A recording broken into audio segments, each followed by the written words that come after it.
Selamat Oke. datang di Golden Life Podcast. Bersama saya Romi, nanti ada rekan saya Alexander Andri dan kami dari Golden Life Institute dan Segi Lima Ibu. Para pendengar Golden Life Podcast, di pertemuan sebelumnya kita sudah lebih banyak membahas tentang otak. Kita membahas terakhir tentang namanya RAS, Reticular Activating System. Seperti apa RAS, bagaimana fungsinya, mengoptimalkannya, atau jangan-jangan ketika salah kita terjebak dan tidak bisa optimal dirinya.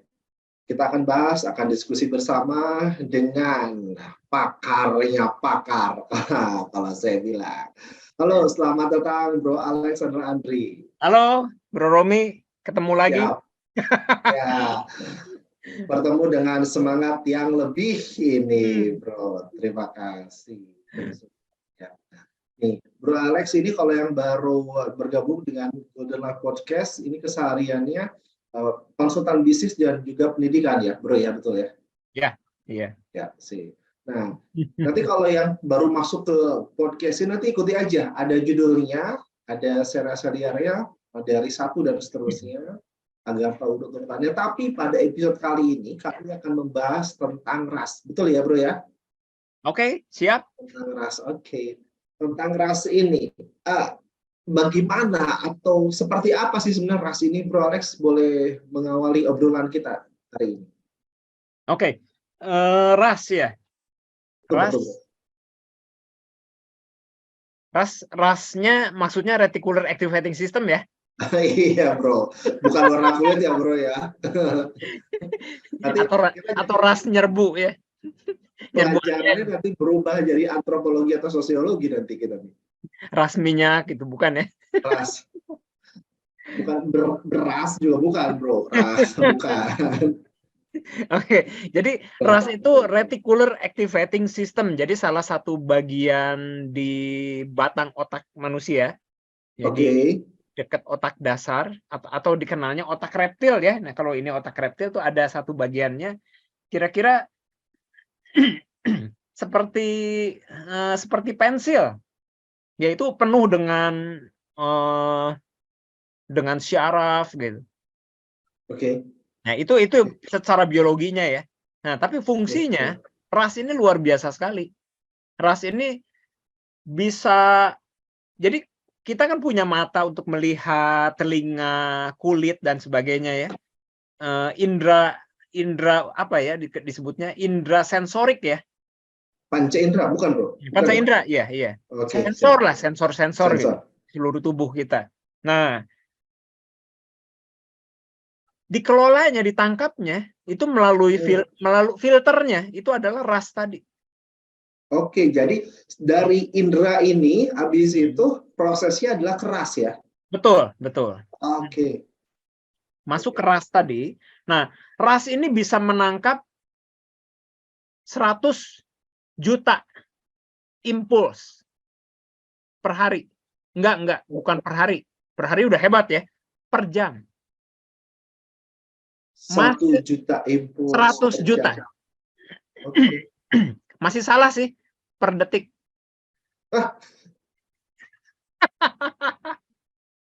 Mengerikan kan? Ini di otak kita nih. Di episode sebelumnya aja saya sudah begitu takjub dengan kemampuan manusia ketika mampu scanning, menggunakan kemampuan otaknya mengimajinasi dan mengingatnya dalam jangka waktu yang begitu lama. Sekarang lebih luar biasa ya. Ini ada RAS yang 1 juta impuls per detik, Bro ya. Makanya otak kita ini ajaib. Super. Kan kita punya 1 triliun sel otak, 100 miliarnya adalah neuron atau sel otak aktif ya. Yang katanya setiap 1 neuron ini itu bisa bikin sambungan dengan neuron lainnya. Ya, gitu bikin sambungan. Setiap kita belajar kan nyambung. Ya, setiap kita dengar informasi baru, waktu kita menyimak itu bikin sambungan. Nah, setiap kita latihan, itu juga bikin sambungan. Apapun yang kita lakukan, yang namanya pembelajaran, itu membuat sambungan-sambungan. Nah, semakin banyak kesambungan, intelijensia di suatu area akan bertambah. Misalnya contoh ya, seorang atlet bela diri, pernah Bro Romi senang bela diri ya? Iya, pada masanya, Bro. Siap. Nah, kelihatan tuh badannya, badan bela diri. Waduh, gimana itu? Nah, gini Bro Romi. Oke. Jadi pernah ada percobaan. Bro Romi tahu Bruce Lee kan? Iya. Oh, Jangankan Bruce Lee, Kak. Bro, saya tahu juga. Pak Bruce Lee saya tahu. oh tahu ya, banyak ya. Bruce Lee, Pak Bruce Lee tahu. Anaknya saya nggak tahu, ada Bu, Pak. Ini Bruce ya, Bruce Lee. Oh, Bruce ya. Siap. Nah, Gimana tuh Bruce Lee? Bruce Lee itu kan wah gitu ya, luar biasa sekali ya. Nah, salah satu kecepatannya gitu. Terus salah satunya yang terkenal itu adalah pukulan yang disebutnya pukulan 1 inci. Oke. Pernah dengar nggak, Bro Romi? Iya, pernah. Nah, dekat banget dia mukul ya, lawannya tumbang jadi tuh ya. papan itu yang biasanya orang harus keras gitu. Dia hanya pakai 1 inci. Dar gitu. Jebol gitu. Ya, itu pintu apa itu bisa jebol gitu di demonya. Nah, itu luar biasa sekali. Nah, jadi pukulan 1 inci itu dipelajari dan diajarkan metodenya step by step ke 2 kelompok orang. Yang pertama adalah kelompok ahli bela diri. Ya. Yang kedua adalah kelompok yang nggak pernah bela diri. Nah, yang menariknya adalah yang kelompok, menurut Bro Romi mana di antara 2 kelompok ini yang bakal lebih mudah untuk menyerap pelajaran tadi? Dan yang bukan belajar bela diri, Bro. Yang bukan ya? Bukan, menurut saya. Iya. Pokoknya biasa saya pertanyaannya menjebak ya.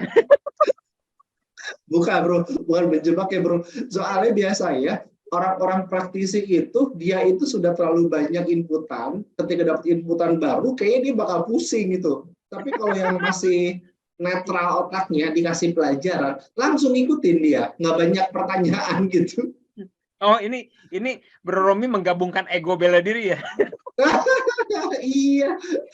Nah, ini biasanya gitu ya. Saya ganti pertanyaannya. Gimana kalau kita adakan satu seminar tentang metode perbengkelan, metode mekanik. Gimana memperbaiki mobil dengan metode baru yang hasilnya akan lebih baik, lebih cepat.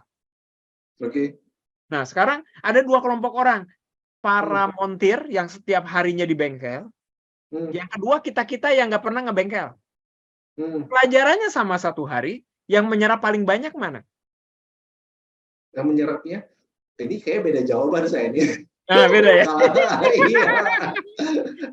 Kalau saya jadi montir ya, Bro ya, kayaknya lebih semangat yang udah lama deh, Bro. Yang udah lama montir itu.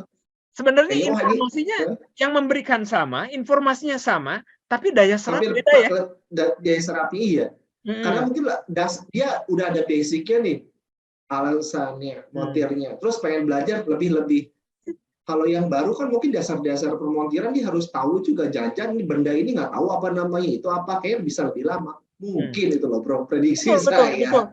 Betul. Ini saya bisa panjangin pertanyaannya. Jadi kalau kita kasih materi tentang gimana mengajar ke guru yang udah pengalaman sama yang belum pernah ngajar, ya. Atau kalau saya bicara tentang gimana teknik bola basket ke yang udah tiap hari main dengan yang belum pernah main, atau kalau kita ngomongin teknik baseball, teknik-tekniknya ke yang setiap hari main baseball dengan yang belum pernah baseball. Dan seterusnya ya. Jadi ternyata yang sudah ahli atau yang sudah berkecimpung atau yang punya pengetahuan atau punya pengalaman lebih banyak itu akan menyerap lebih mudah. Iya, paham. Nah, kenapa? Yang terjadi adalah di otak. Misalnya orang yang tadi itu, yang para ahli bela diri, kenapa bisa mempelajari lebih cepat? Walaupun nggak terlalu mirip, ya, tapi udah mendekati lah dibanding yang belum pernah. Padahal pelajarannya sama, step by step-nya sama. Nah, alasan terbesarnya adalah yang ahli bela diri, koneksi antar neuronnya di bidang bela diri udah banyak. Iya, Di betul teknik tuh. mukul udah banyak sekali. Jawaban saya tuh ketahuan banget ya, ego orang bela diri gitu. Itu topik lain nanti kita bahas. Lanjut bro, maaf. Nggak apa-apa. Kita perlu bikin banyak pertanyaan. Nah, di atlet juga sama, di basket juga sama, di montir juga sama. Jadi nggak ada, sebenarnya dua jenis orang ini, dua kelompok orang ini, nggak ada yang pinter, nggak ada yang bodoh. Yang membedakan cuma koneksi antar neuronnya. Iya. Lagi. Jadi Betul. orang yang koneksi antar neuronnya banyak, lebih ahli, lebih cepat dalam belajar. Nah, sekarang gini, kayaknya nggak adil kalau suatu tes diberikan. Jadi gini, Bro Romi tadi kapan ya, waktu di sesi yang lalu ya, kalau nggak salah, Bro Romi pernah cerita bahwa Bro Romi pernah dites dan hasilnya berbeda-beda. Waktunya beda gitu. Iya, pernah. Pernah ya? Iya. Nah, jadi seorang anak dites IQ. Oke. Atau dites apapun lah yang hubungannya dengan sekolah lah untuk mengukur kecerdasannya.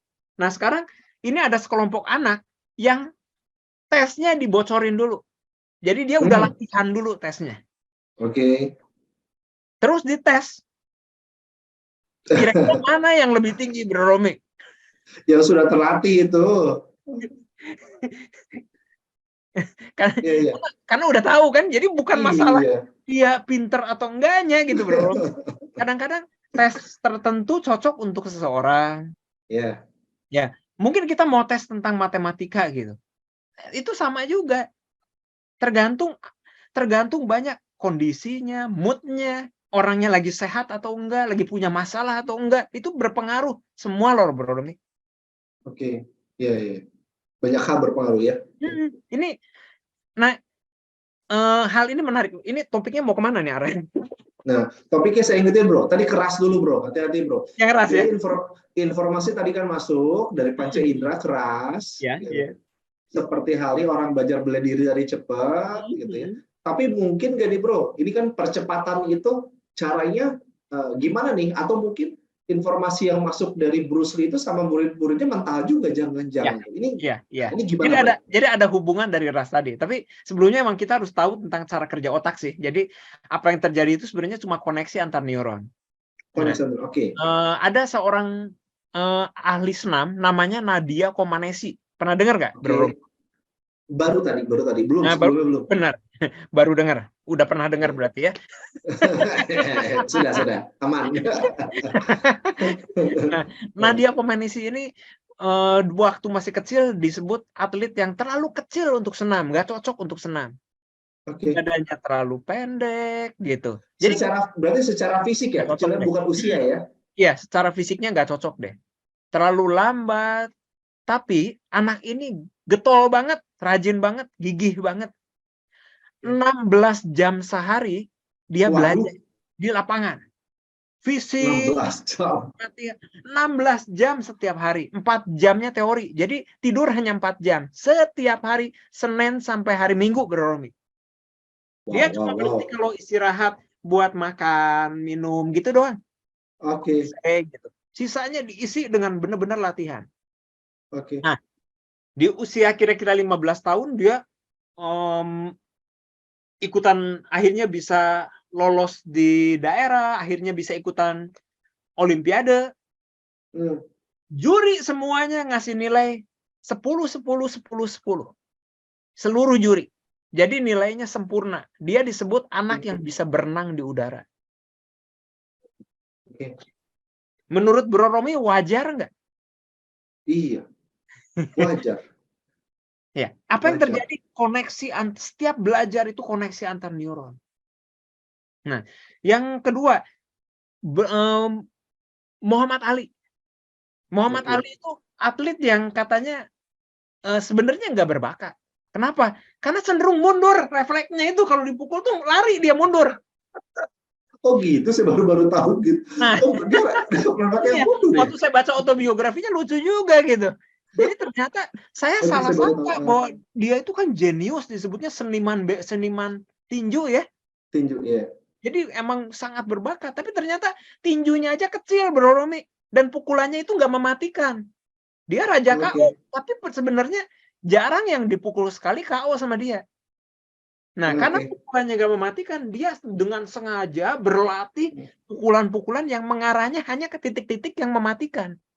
Titik-titik yang bikin orang tumbang, seperti rahang gitu.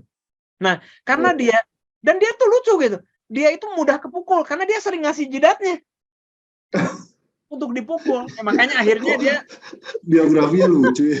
akhirnya Tapi sampai Parkinson kan. jagoan gitu. Oh Akhirnya iya ya. Parkinson kan dia. Karena sering kepukul daerah sana ya. Nah, dia itu disebutnya lemah gitu secara ini ya, secara dunia tinju ya. Tapi dia Oke. melatih diri untuk lari mundur berjam-jam setiap hari, Bro Romi.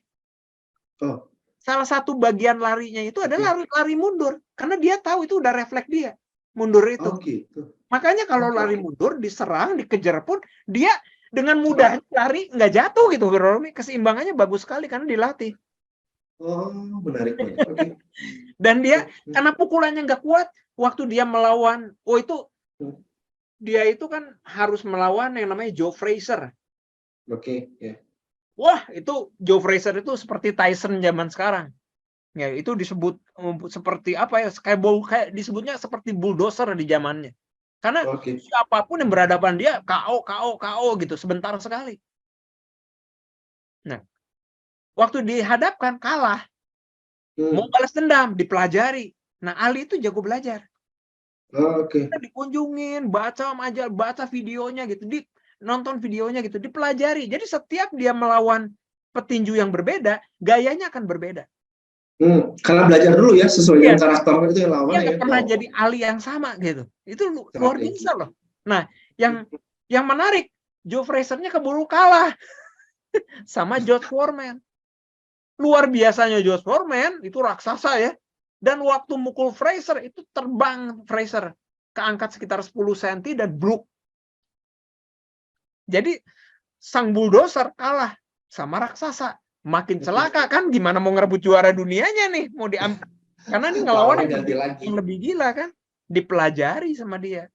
Apa yang terjadi? Pertandingannya itu luar biasa. Dia mengembangkan teknik yang disebutnya gaya kupu-kupu, seperti nari di ring. Kan pukulannya luar biasa kalau kena. Oke. Dan kebal pukulan, dipukulin kan nggak jatuh-jatuh gitu. Dia senjatanya kan kekuatannya di tangan, dipukulin tangannya sampai akhirnya ngaplek gitu. Sampai akhirnya pertahanannya kendor. Tinggal dihajar, dipukulin terus-terusan sekuat-kuatnya rahang. Ambruk sang raksasa tadi. Berarti benar-benar mencari strategi kelemahan manusia itu, Bro ya? Jadi belajar. Makanya di salah satu pertandingannya dia pernah ada salah satu foto terkenalnya gini kan. Dia bilang, bukan ini katanya, bukan tinju, tapi pakai otak. Wow. Makanya dia disebutnya greatest ya, seniman tinju terbesar panjang sejarah dunia, Muhammad Ali ini. Luar biasa.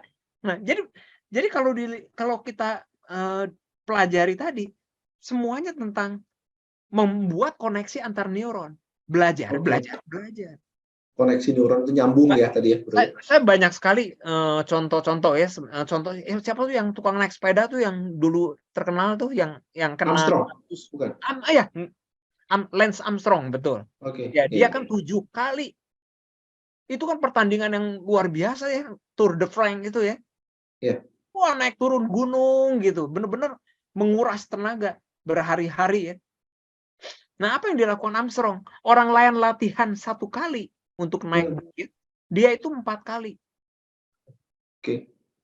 Ya, dan dia kan survivor cancer. Ototnya dia itu mengejar juara dunia, nggak kekejar-kejar, nggak pernah bisa juara 1, kena cancer. Kemungkinan sembuhnya hanya 3%, tapi dia survivor. Dia mengalahkan cancer, dia bikin yayasan cancer, dia membentuk ulang ototnya karena ototnya hancur. Tapi ternyata itu menguntungkan dia. Dia membentuk otot yang cocok untuk olahraga itu. Jadi dilatih ulang mindsetnya, ya semuanya dilatih ulang. Dan latihannya beberapa kali lipat lebih dari orang biasa. Benar-benar minimum 12 jam di sepeda setiap harinya. Itu mindsetnya berarti luar biasa ya.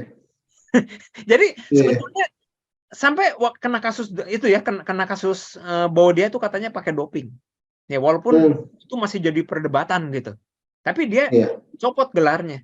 Cuma para ahli, wartawan-wartawan, para peneliti olahraga bilang gitu, kalau tanpa doping pun dia pasti menang.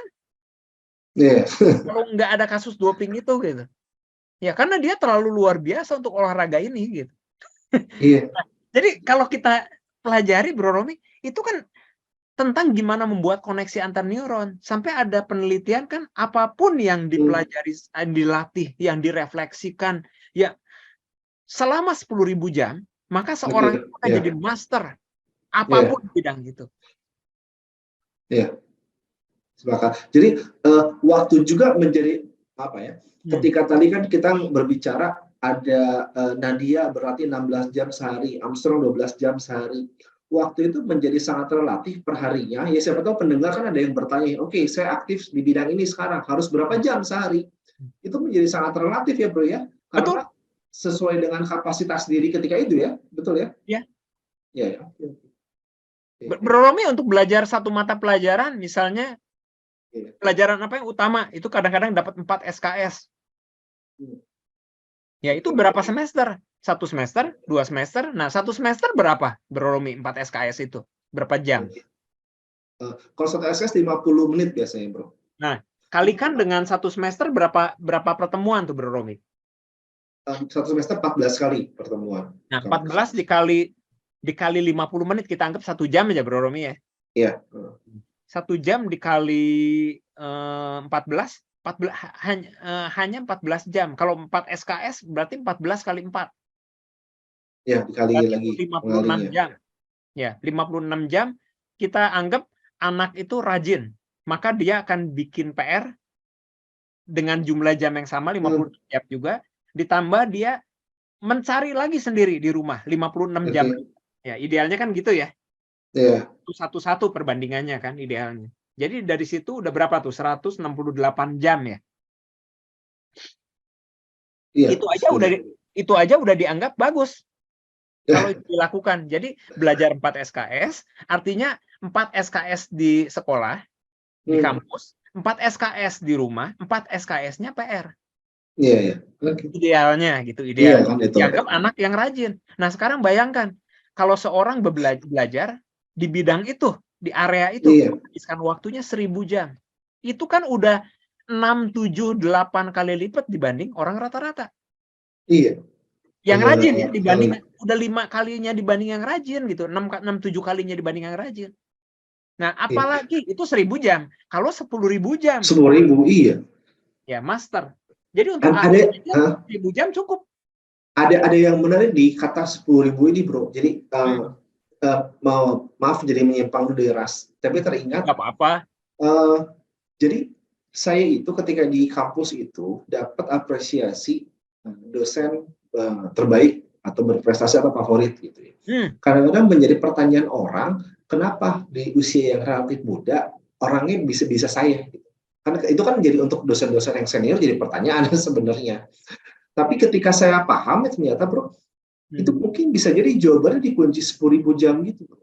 Karena saya itu mulai ngajar tuh dari tahun 2000 Bro.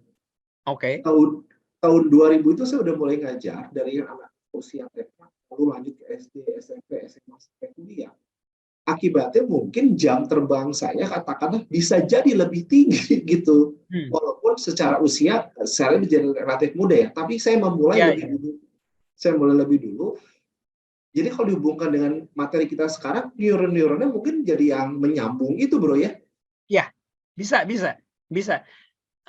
Cuma jumlah melakukan itu berbeda dengan misalnya gini Bro Romi. Dengan belajar itu belum tentu melakukan. Belum tentu ya, belum tentu hanya melakukan. Misalnya gini, banyak orang yang bisa lari, tapi Oke. bukan pelari juara dunia. Banyak orang yang bisa jalan kaki, tapi dia bukan juara jalan dunia. Jadi sekedar bisa, sekedar banyak melakukan, Oke. bel- Sama paham ya. kalau nggak diimbangi dengan refleksi itu bukan belajar. Oke. Itu kata kunci yang penting tuh. Ya, Diimbangi refleksi refleksi, ya. Oke. latihan, yang namanya latihan itu kan berpikir juga, bukan hanya melatih gitu, tapi berusaha meningkatkan. Oke. Nah, Oke. jadi koneksi antar neuron terjadi waktu kondisi belajar tadi terjadi. Nah, Bro Romi kemungkinannya ngulik gimana ya cara ini bikin ini mengerti, gimana ya bikin murid mengerti, gimana ya bikin pelajarannya itu mudah diterima. Nah, kalau merencanakan itu, kalau ngulik itu sebenarnya lagi membuat koneksi antar neuron. Ya. Semakin ngulik, semakin memikirkan, ya semakin lama memikirkan, semakin lama berkutat di situ, semakin kaya koneksi neuronnya. Semakin kaya koneksi neuronnya, semakin lengkap jalannya. Jadi waktu Ya. persoalan apapun lebih mudah. Jalannya udah diterabas tadi bro ya, yang Ya, sempat kita punya banyak bahas jalan ya. gitu. Ya Punya besok stok pilihan. Siap, lanjut bro, tentang ras lagi bro, silakan. Lanjut ya. Ada gambar mungkin bro yang mau ditampilkan? Oke, nah jadi itu luar biasanya. Maksud saya sebelum saya jelasin ras gitu, begitu luar biasanya otak manusia. Bahkan waktu kita sedang berpikir fokus, konsentrasi itu kayak bergenap kayak galaksi Oke, di, iya. di kepalanya gitu, seperti ada sinar-sinar. Kalau saya lihat gambar-gambar, kalau memang otak manusia itu seperti galaksi gitu bro ya, bahkan lebih hebat Iya. mungkin ya ketika dibesarkan ya. Satu neuron waktu ketemu dengan neuron lain. Jadi satu neuron tuh bisa bikin sambungan 20 sampai 30 ribu neuron lain loh, Bro Romi. Nah loh. Ada 100 miliar ya. Oke. Jadi jumlah sambungan ini luar biasa gitu. Makanya disebutnya Albert Einstein tuh bukan 15%. Baru 1,5% paling jumlah yang nyambung di otaknya. Oke. Orang rata-rata tuh hanya 0,1%. Tobat ya. Jadi masih besar sekali potensi kita. Masih, Jadi kita masih tuh terjebak meremehkan. zona nyaman. Kita tuh lagi meremehkan pencipta kita. Oke. Kalau kita bilang kita nggak bisa. Kalau kita bilang kita bodoh. Kalau kita membandingkan anak kita. Iya. Oke. Karena jangan-jangan itu mengaktifkan ras dalam arti yang negatif. Ya, nah sekarang itu benar-benar gemeredep. Itu seperti malah mengeluarkan listrik kok, Bro Romi. Sekitar dari penelitiannya sekitar 1,4 volt. Itu tuh fungsi listrik tuh untuk mengaktifasi untuk apa, bro? Kan semua yang gerak itu kan butuh listrik. Semua kehidupan ini listrik semua kan. Semua ini gelombang sebetulnya. Sel-sel manusia itu kan kita ada tergantung ya. 1 kilo kira-kira 1 triliun sel. Jadi kalau berat saya 60 berarti ada 60 triliun di dalam badan kita. Dan satu sel itu katanya mewakili pabrik kimia. Kalau bikin pabrik kimianya itu bisa nutupin seluruh dunia. Kerumitan satu sel.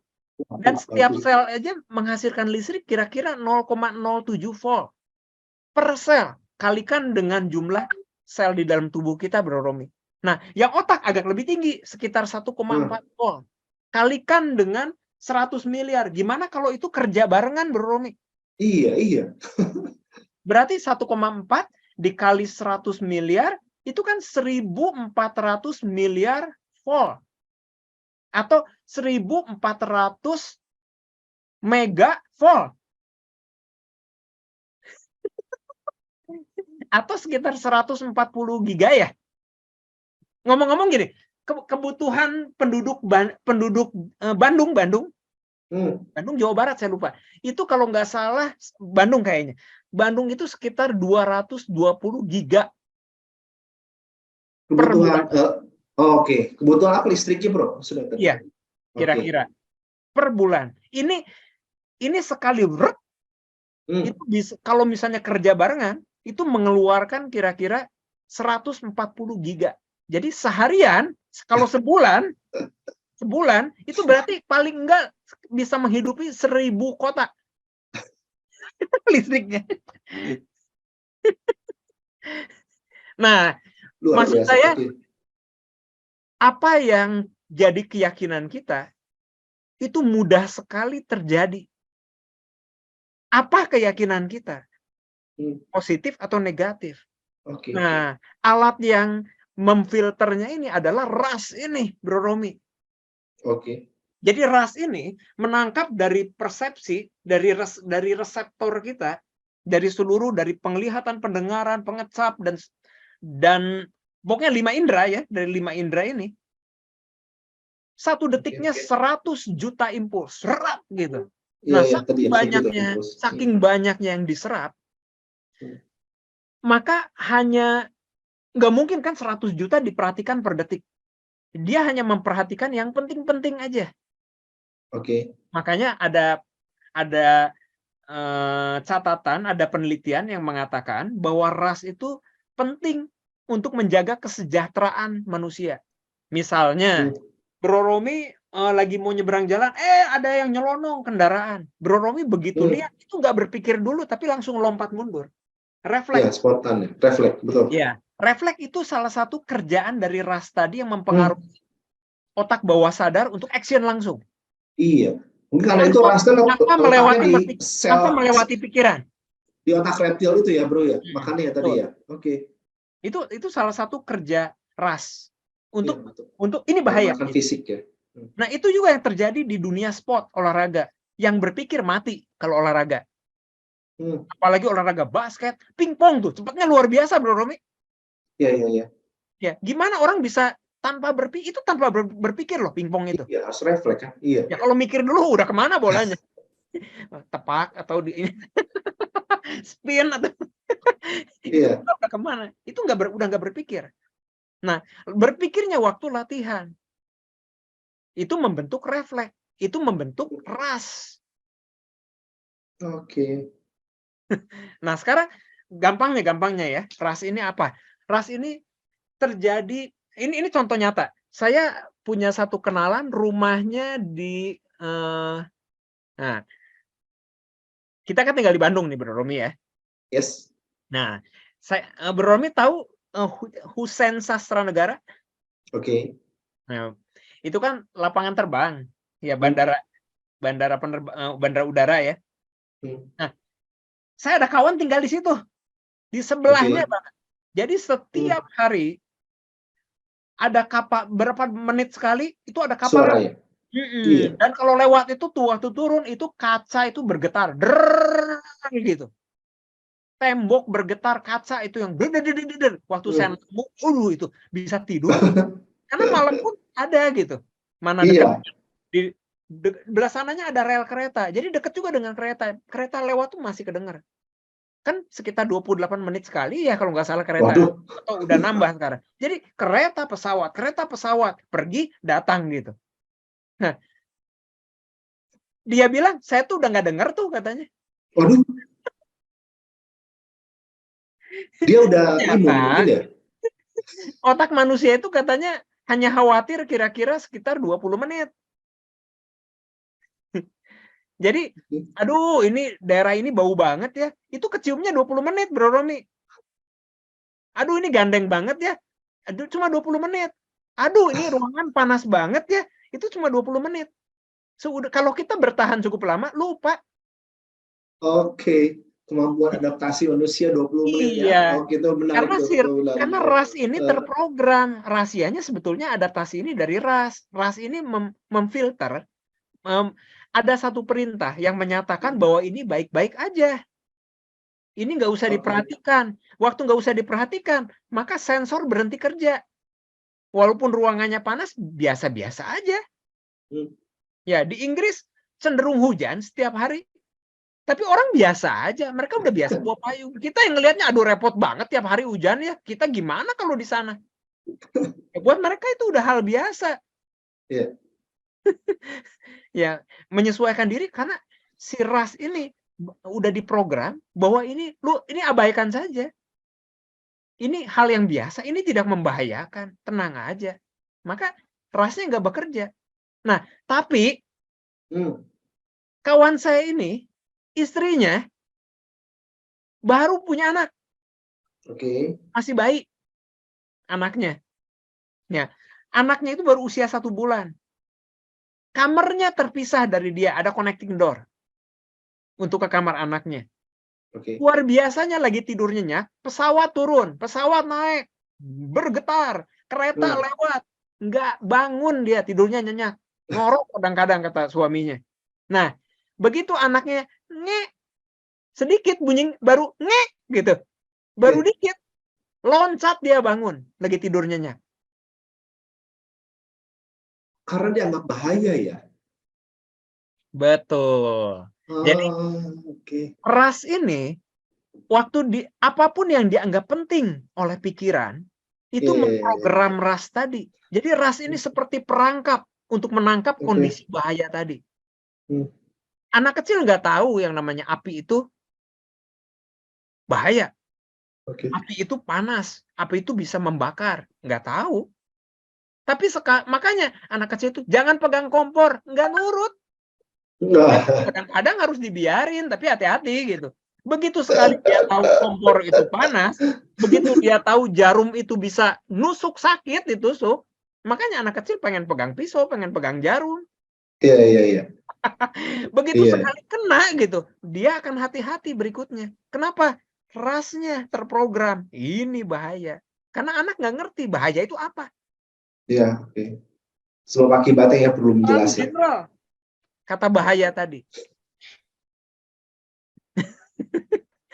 Nah, ini menarik Bro Romi. Jadi apa hubungannya dengan kesuksesan? Nah, gimana tuh Bro? Oke. Sebentar Bro. Nanti kalau dihubungkan bagaimana hubungan tadi kan kita sudah membahas tentang ras ini Bro ya. Iya. Letaknya di mana, fungsinya gitu ya. Dengan contoh-contoh orang tadi. Kalau dibahas ras dengan kesuksesan, prediksi saya ini akan cukup bahas. Bahasannya panjang nih Bro. Memang. Ya? Ini poin paling pentingnya. Oke. Ini yang menentukan gagal, sukses. Sesimpel itu tentang program ini. Tapi kayaknya panjang ya Bro Romi. Nah itu dia makanya.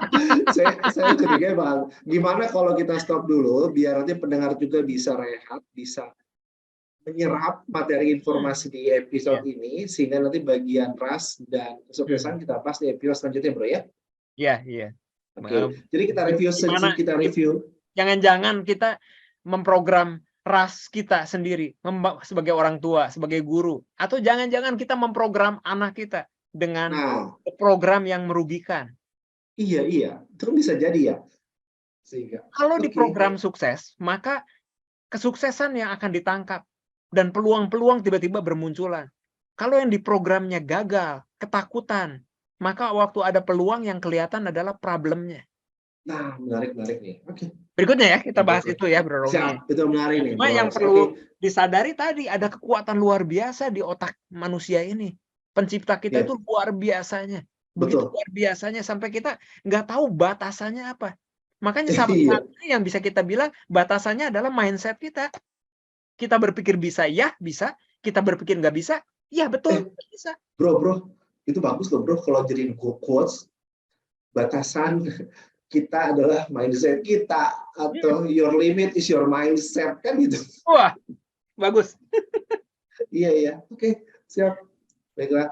Baik para pendengar Golden Life Podcast, ada yang ingin disampaikan dulu untuk menutup Bro Alex, apa cukup?